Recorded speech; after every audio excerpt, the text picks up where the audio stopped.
start with West 2's Dave McDaniel, who brought us the update about a third death in the Poppy Park shooting. Dave, 2 other victims are still recovering tonight.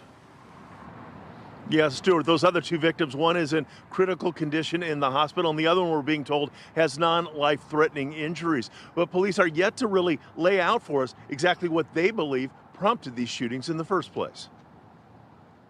They are innocent bystanders. People started shooting and they just sitting. 2 of the 5 shooting victims didn't even attend the Easter gathering at Poppy Park. Investigators marked evidence in the street next to the Carver Shores Park, and there was a large number of those markers.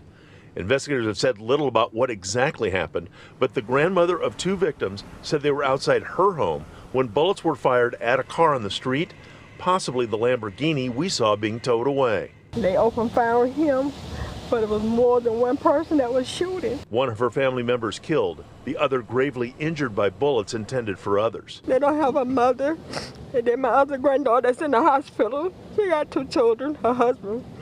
Thank God for him, he's by her side. OPD has identified the dead as 38-year-old Jamal Watson, 16-year-old Tristan Morgan, and 33-year-old Patricia Dieterville. But why innocent people? If you got beef or whatever they call it with other people, you don't have to kill them. In an afternoon update, police say everyone involved is accounted for and they are not searching for anyone else.